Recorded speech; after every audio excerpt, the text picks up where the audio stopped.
Hi, hello, and welcome. It's again What's Up with Women's Cricket. I'm sure a lot of people have been enjoying what's come out, but this is one episode that I am looking forward to because I've got an Australian cricket legend and someone who's been a sort of an identity mark with women's cricket. Welcome on the show, Lisa. How are you doing? I'm good, thanks. Thanks very much for having me. I feel special. I'm part of this little group that gets invited into your little world. That's not true. I'm just, whenever I get a little, get my time during the travel, I catch up with some of the good cricketers that I've been following and also get them on the show. And it's not easy, right? You girls are pretty pricey. It's not easy to get you on the show. Yeah, I know. As a former female player, I'm thinking I've got to cash in now. So my prices just keep going up. It doesn't go down. Especially if you're the first women cricketer to get 1,000 runs and get 100 wickets in ODIs. It's an amazing feat. And I saw your, childhood story going into Australia. Your roots are in Gujarat. Is that right? Yeah, so I was born in Pune and I was actually adopted as a 3-week-old baby. And my adoptive father is from Mumbai, but his mother is from Gujarat and his father was Maharashtrian. So I unfortunately never met my grandfather, but whenever I used to go to India for school holidays and as a young girl, I'd spend time with my grandmother and she spoke obviously a lot of Gujarati, didn't understand it, ate a lot of Gujarati food. So people see the name Sthalekar and they go, oh, you're Marathi, but I probably have more connections with Gujaratis. So you speak better Gujarati than better Marathi, or you just speak Gujarati? I speak nothing. I'm trying to learn more and more Hindi, and the best way I know how to do it is have friends, obviously some of the Indian girls, be around them and they constantly are talking in Hindi. So I'm trying to understand the context of a conversation, but then also watch Hindi films as well. So I've enjoyed that. Nice. You've got subtitles, so it must not be an issue now. Even better. Although I pause it and then I write in my little notes what one word and then I try it out on my friends. My first memory of Lisa Sthalekar was watching her on TV with bowling off spin with a cap. And that's round about the time when I started bowling off spin because I was pretty much a batter until then. And I thought it was pretty cool, right? And it's still supposed to be a sort of a rudimentary taboo sort of a thing. We don't get male cricketers, wearing a cap and bowling off spin. It does seem cool. And where did you get the idea from? Is it more to protect your hair? Or you just felt it was cool? Everyone in Australia thought I was trying to mimic Greg Matthews, who obviously bowled Test cricket back then in a cap, but it actually came from playing boys cricket. And I've got a lot of hair. Just gets in the way and you want to look okay for your opposition, your team. So I just keep the cap on and I'd bowl. And then, to be honest, at training, as spinners, we always bowl with our cap on anyway. Why in a match take it off? Anyway, I saw you in a practice match, I think a warm-up match at the SCG. And you had it. I tweeted it and I was like, yes, boy. No, it was at the Dubaiahh Oval, Sydney. Yeah, it was Des Moines. Yeah. Have you played there? Yeah, love it. Great ground. Yeah. It's a lovely ground. It's a lovely countryside ground. But I mean, just taking you back from your roots to how you got adopted in Australia and stuff like that. I saw a line where it said your father felt that Indians had cricket run in their blood and hence decided to, groom you in the game of cricket. Is that true, or is just a Google line that's around there? No, I do feel that, if I look at the Indians that I've come across here in Australia, they do all love cricket. I do think it runs in your blood. And whilst I'm not a byproduct of my father directly, he still had a huge influence. He used to play in the backyard with me. I was daddy's little girl. Whatever my father wanted to do, collect stamps, model trains, I went down that route to be with my father. So he took me to the SCG and, played in the backyard. And then I said, well, hey, I want to play on the weekend like every other kid.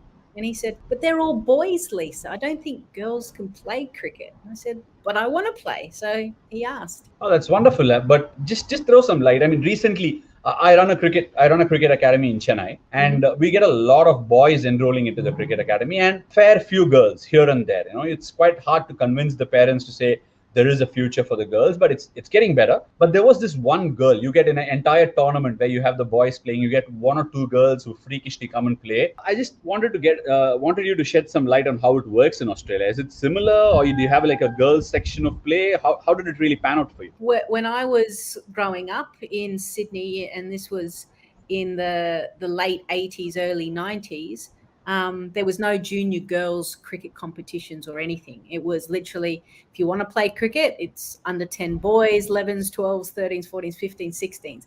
They had then open women's cricket, club cricket, where you have cities or towns within Sydney's like Mossman, Gordon, Manly, Warringah, all of these clubs. And so they had sometimes an arm of women's cricket that would play in a women's first grade competition. So we had first grade, second grade, third grade, fourth grade, and fifth grade, actually. Whereas now, the area where I grew up, and I was the only girl in that region, they now have over 600 girls playing, and they've got, an under 12 girls team, an under 14 girls team, and they all play against similar age girls, which is great, because whilst I learned so much playing with the boys, if you're talented enough and you get great opportunities playing in a boys' side, as in you're not batting at 11 and you never bowl and you're fielding at fine leg, but if you are contributing to the team, then stay in boys' cricket, because it is harder cricket at that age. But if it's not your cup of tea, then at least now in Australia, there are competitions for just girls of like-minded. We've got like T20 Blast, where there's music going on, there's zinc. Yeah. Girls are dancing away in between. They're not, walking in with the bowler. They're too busy doing cartwheels and working out their next dance move for celebration of a wicket. But they're having fun and they're learning a little bit about cricket. So I think it's great. Huge opportunity for everyone. Yeah, that's what it is all about, right? We've got a really structured way to play cricket for the boys in India, where we have an under 12 side. We have schools having under 14, 16s and 19s. It's basically school and collegiate cricket in India. I'd really think that at some stage, the girls are also encouraged to take up sport. There is a lot more emphasis on that. So I would definitely like to give my voice for it. But having said all that, and you spoke about 80s and 90s, having played cricket in that time, I've seen some cricket happen on TV for the girls as well. And what's changed, Lisa? It's been a good 30, 40 years. How much has women's cricket changed? Has it changed much, or is it pretty similar? Is there anything that you've seen, because you're now a broadcaster as well? Probably the biggest change has been when integration happened. First, it happened at an ICC level, which kind of forced everyone else to adopt it at a national level, and then states and counties as well. And what that allowed was better infrastructure. So instead of, for us, the Australian team playing on a first grade men's ground, all of a sudden we were playing at the SCG. Now the pitch is going to be a better quality, isn't it? The outfield's going to be faster. So all of a sudden we're not playing on a low, slow wicket that the outfield's this thick and the ball doesn't travel very far. Scores of 180, 220 were amazing when I first started. But when you play on better grounds, you were regularly getting higher scores, which for the average population, when they look at the scorecard and they go, it's a 50 over match and they've only just scored 190 and they chased it down in the 47th. Oh, please, boring. But they didn't understand the conditions we were playing in. So better access to better facilities. And now we're seeing the professionalism at an international level more so, where girls have a chance to train and play and recover just like you do. Whereas when I was playing, I had a full-time job. The whole time I was representing my country, I had a full-time job. So weekends was always taken up with cricket, traveling. I had to take annual leave to represent my state and my country. So I never got holidays. Never got a chance to get away from the game. So we saw a huge burnout of female players because they weren't earning any money. They were losing money a lot of the time. It was costing them to play cricket. And they were physically and mentally exhausted. So they left the game early and they disappeared. Now they stay in it. They're earning good money. Could be better. But because they're training a lot more and recovering, you're seeing that athleticism and the speed around the boundary. But, we're seeing more and more faster bowlers within the game. But still, I would say condition of the pitch is really important. Women's cricket needs a hard, fast, bouncy pitch for the game to kind of be entertaining from a spectator's point of view. So still a bit of work to do. Did you watch the 100? How impressed were you with the 100? How impressed were you with the 100? Look, it was, I actually thought the 100 worked better for the women than it did for the men. I thought it really elevated their game, and it was something that England domestic cricketers hadn't experienced before. I mean, we're about to, I think our campaign now is the 6th WBBL. So we're kind of used to that acceptance of the women's game being broadcasted, your domestic players being almost front and center. It's not just the international stars. So I did love it. I was trying to get my head around, do you bowl the 10 overs straight? 10 balls straight, 10 balls. Or do you bowl 5? So I was trying to figure out what the tactics are because I'm a cricket tragic. So I was trying to think what I would do. But, I thought it was great. And level of excitement and what I've seen and what I've read now about the amount of people coming in watching the women's game. It was on free-to-air TV, which is really important over in England. It's only going to be good signs for the game in general. So I'm all for it. It's interesting that you said the WBBL is in the 6th season, and what we've seen in Australia, what we've seen in England. In a lot of ways, with respect to women cricket, Australia is leading the bandwagon, isn't it? You've got a lot more players. There's a lot of quality in that team. There's a lot of power hitters in the team. You bat way down the order. You've got superstars like literally Alisa Healy.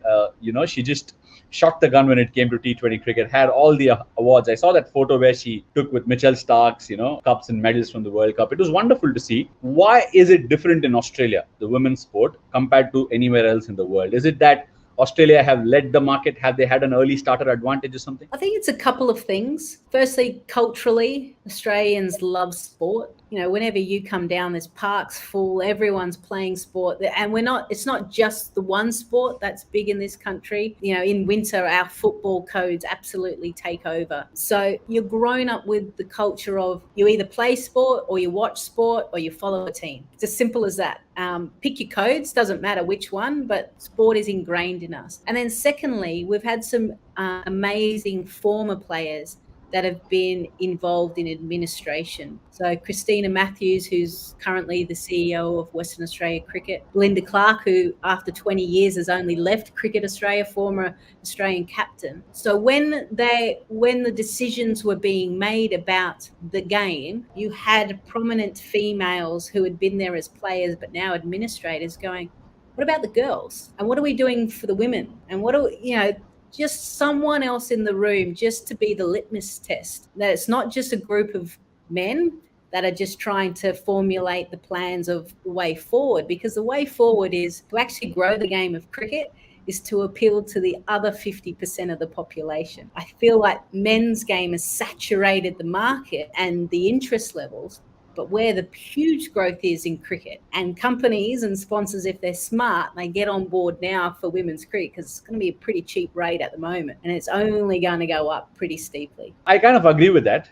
because the women's game is in really a very nascent stage, and if people can take the plunge, you actually see a global market for it, because a lot of them are still starting and still getting better at it. The entire world is your oyster, whereas when it comes to the men's sport, it's still confined between 8 to 10 countries, and it is, there is a vast gap between the League 2 and League 3 of the ICC comps as well. I follow that. So I hear where you're coming from. So when you're saying it's cheap rates at this point of time, you can jump on board. How much do you think these sponsors can play a role in terms of elevating the quality of the game? Is it just the money, or can they play a role in elevating the quality of the game? Well, yes, money within the game and making sure it's tagged to the women's development or programs will ensure that probably the biggest area that women's cricket needs to grow is the domestic level, actually in all countries. I mean, we boast here in Australia that, we have over 100 odd players contract, but they're still the state players.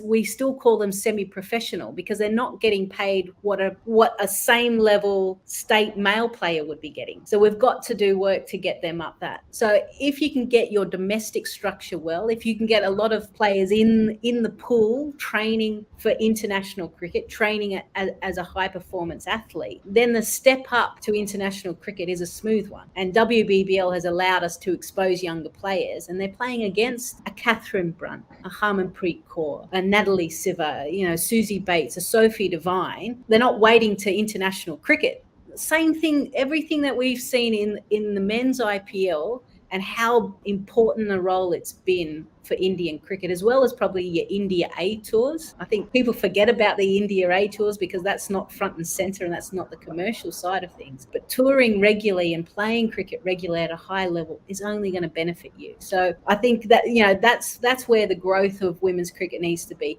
How companies can grow that, if a big brand all of a sudden, and I know the women's T20 challenge matches or exhibition matches in the IPL had a separate sponsor. Now that's big in itself. It's saying, actually, what? There's a market there and someone's willing to pay for that spot on the jersey to promote their brand, because guess what? Female cricketers, they're never going to do anything too left field, are they? I mean, here in Australia, you see our rugby league and football stars on the front and back pages for good stuff, front pages not so good. You don't see female athletes doing that because they're normally juggling 5 different things. They don't have time to muck up. So they're great ambassadors. So it's an opportunity for companies to not only grow their brand personally, but having a strong label, someone, you know, that the general public know and love, like a Coca-Cola, a Pepsi, or whatever it may be, then it actually carries weight to, oh, hang on, these guys are sponsored by a big global brand. Oh, it must be good. So the reason why I asked about the brands getting into the game was a very interesting story. I had a friend of mine who studied with me through my engineering, and then he did his MBA. He's now a marketing head in one of the leading MNCs. He called me one day and he said, hey, how are you doing, out of the blue? I said, hey, it's wonderful to connect. And we had a, small chit chat, and he said, we are willing, we've got a marketing budget. We're willing to, sort of take our brand forward. We'd love to have a face and all that. So I got excited. I said, wow, amazing, wonderful. It's good to have friends like you so that you can sign me on and all that. He said, no, I didn't call to ask you. I wanted to ask the women's team front t-shirt that's traveling to England now. I said, yeah. You mean the Indian men's team? No, he said the women's team. That's where we want to be. And I'm like, it felt like a bit of a nose cut. And I said, oh, okay, let me find out. And I gave a call to the board and asked. And then I realized both the teams have the same sponsors, which is at this point of time existing. And then that's when I realized that there are a lot of people wanting to jump in the sport because it's nascent. So I do hear where you're coming from. If you improve the quality at the grassroots level, automatically it's going to start taking wonderful colors. Yeah. It's just amazing and intriguing listening to what you have to say. It's not just the cricketer in you, it's the businesswoman inside you that's talking as well. Talking about business, you're into the other end of cricket right now. You're into the broadcasting side of things. I hear you during the IPL, doing a lot of other stuff, did a bit of background work. Can you talk us through about broadcasting? Yeah. Sharing the palm box with some legends. Yeah. Actually, my first commentary stint, I was sitting between Mark Nicholas and Tony Greig. Talk about being out of your depth, first time. 5 overs I got, so I was still playing. This is back in 2010. And it went like that. It was so quick. And I literally sat there and I was like, 5 overs, is that it? Done? Oh, you need me to stay a little bit longer? And nah, next shift. And I was like, how do I get this gig? This gig's pretty good. Like, I'm getting paid just to talk cricket, and I watch that much cricket anyway. So I'm getting paid to watch it as well. Like, who doesn't want this job? So then literally I was hanging whilst I was still playing at the back end of my career. So mics first started coming in, miking up players. So I remember I was like, yeah, Channel 9, I'll do it. It was almost getting exposure, building those connections. Whenever a test match was played at the SCG, because I was working at Cricket New South Wales, I had a pass that could get me in everywhere. I'd hang around the Channel 9 commentary box like a bad smell. Like, hi guys, still here? Oh, is this what you do? How does this work? Just trying to figure out and understand the learnings of broadcast. But I didn't really get my first opportunity. My big opportunity was actually when someone rang me up, who's my manager now, and said, oh, do you want to commentate in the IPL? And you would know, Ashwin, we tend to be, as athletes, very goal orientated. We've got this series, this tournament, we keep ticking off, this is what I want to achieve. So I'd already made my goals from a commentary point of view. And after 10 years, it was IPL. So this random guy's like, I'll get you into the IPL. 2 weeks later, he goes, yeah, you're in. And I'm like, oh, okay. And my first commentary stint, Eden Gardens, 70,000. I mean, just a small amount of people. I was interviewing Gautam, and you know how quiet he is, and he speaks really quick. Yes. And the noise from everyone, as soon as one play comes out, everyone just lifts. And I'm thinking, I don't know what this guy's saying. Oh, he stopped. Okay, ask the next question. Like, I had no idea what I was doing, but I was sitting next to Danny Morrison and Pommy and Bungwa for that whole IPL. I was traveling around with 2 great commentators, 2 completely separate commentators in how they deliver their material. You've got Danny, who's the crazy nut who comes up with random things, and then you've got Pommy, who's very thoughtful, and he still takes 4 balls in T20 cricket to tell this story. And it's like, mate, let's get going. T20, let's go. But I learned so much from them. They were so good, and then Sunny, Sanjay, Harsha. Like, I love working with Harsha. It's always a bit of fun. I always pull his leg. I go, mate, you haven't really researched lucky you're an encyclopedia. It's okay. So yeah, it's interesting that you brought about Harsha here, because he told me I have a chat with him once in a while, and I was messaging him and I said, the Sky commentators today were on fire. They were unbelievably good, and they know when to switch off and switch on. And he said, there is a difference between having to be a Sky commentator and a commentator in the Indian thing, because you basically commentate between ads, and the first and the last ball are almost non-existent, and you have to tell a story in 4 balls. Live my life. I said, yeah, of course. I obviously, as a player or someone watching the game, you don't realize the intricacies of it. Is it very different to what you do in Australia than doing to India? How do you adapt? Like a player adapts to conditions? Yeah, so for instance, here in Australia, we have 3 commentators, which they do in India as well, but Sky only have 2. So I find that's why you have some really deep discussions, because there's 2 people absolutely engaged. We kind of joke around every time we work with Ian Bishop, if he's the 3rd commentator, if he's not leading, there'll be times that you won't hear him for 2 overs, because he's like, so you'll hear Danny and myself, because we tend to take the mickey out of him. We're like, nice of you to join us, Bish. What do you think about this? And he's like, oh, now I've got to pick up the mic and say something, because he was quite happy just to sit back and let us have a conversation. But here in Australia, for instance, T20 games, we have the 3 commentators for the whole game. So it's unlike the IPL where you come in for 5 over bursts and you feel like you're all, I've got to be heard. I've got to say my point. And you're trying to grab the mic off everyone. Here, you can let it breathe because you've got 3 hours. So if I don't need to talk this over because they're having a wonderful discussion, off they go. I just sit back and enjoy the cricket. So there's a different pace in that sense. And, T20 cricket, especially the Big Bash, the IPL, the CPL, even the T10, which I've done, is all bang, bang, excitement. Like, it's a performance. I get exhausted afterwards. And you're almost, if it's a close match and it goes down to the wire, similar to players, it takes us a few hours to get the energy levels down and to actually be able to sleep, because you're just hyped up. And if there's a crowd there going with the noise and energy, you get caught up in it as well. So different places like different styles. Test matches to ODIs to T20s to T10s, completely different as well. But I'm fortunate enough to get to cover the day-night test match between Australia and India, which will be a momentous occasion for the Indian women, because it'll be the first time. The Australian girls have already played it. But yeah, we were, as a production team, we've already spoken about, we can actually let it breathe a little bit more. So if there's an over where we just hear them talking, it's okay. But we're all used to talking all the time. So yeah, it'll be interesting. You'll have to give me some feedback. If we're rubbish, just send me a message.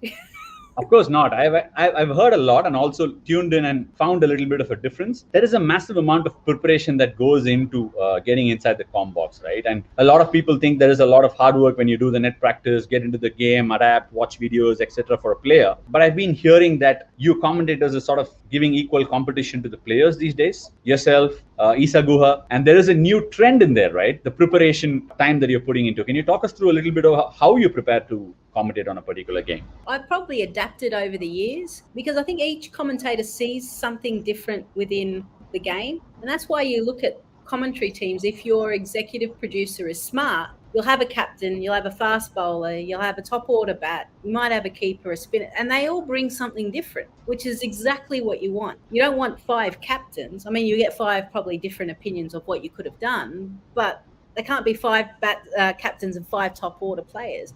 So you try and get bits and pieces, and then all of a sudden you get your light and shade of commentary. From a preparation point of view, for the women's game, I don't do as much preparation, because I've lived and breathed and played with these girls. And I remember, because I was there at that ground, and I have distinct memories with it. And I think it's the same thing goes for some of the former male players.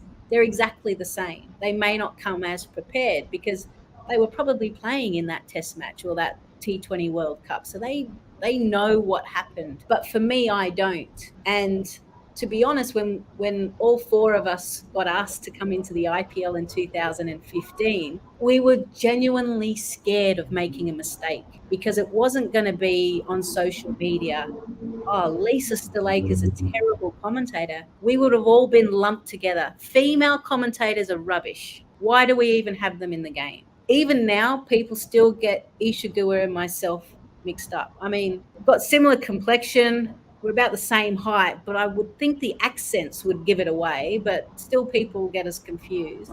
So the preparation is there to almost justify our observation. So if I see certain patterns that are happening, can I back it up with some stats? So that I think that's what I did initially, to get acceptance within maybe the commentary box and definitely the fans. And then also now, I've trimmed it back and I kind of call the action a little bit more and I bring in the stats when I need to. But it changes and develops and everyone has their own style. But I remember, actually, I'll give you an example. I was commentating with Pommy and Russell Arnold, who I get along well with. He sent me a message. He goes, why are you talking so slow?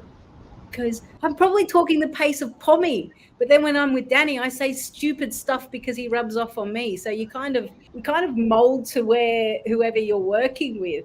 So I apologize if I don't make much sense sometimes. I blame Danny Morrison for that. I find Danny's energy unreal sometimes. I just wonder what he's on all the time. But anyway, that's besides it. And there is that deep sense of conviction that you want to belong there, which is what I heard from whatever you said. And sometimes I feel even as players, right? We take we have conversations around the breakfast table and stuff like that about comments coming out, and I think there is a deep sense of misunderstanding as to taking things personally about what commentators say. Sometimes I feel the comms are doing their job. It's their job to go and talk about the game. It's our job to go and play the game. And it is going to happen all the time. So I think even the fans, with respect to accepting people, need to accept that everybody has an opinion and we need to respect them for that. So I don't think you girls need to prove anything to anyone in terms of what you want to talk about the game. You've totally earned it. You've been one of the legends of the game, and I think you should own up to it all the time. I'm not getting on the point of advising, but I just feel it for you people coming into the com box.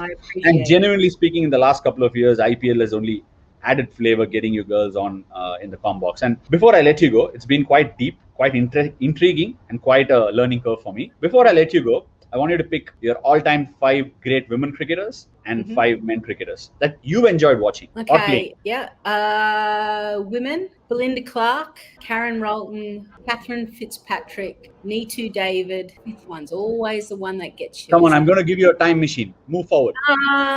Fifth one, Elise Perry. Elise Perry, wonderful. Elise Perry got a double 100 in the pink ball test, didn't she? She did, yeah. I hope she doesn't against India.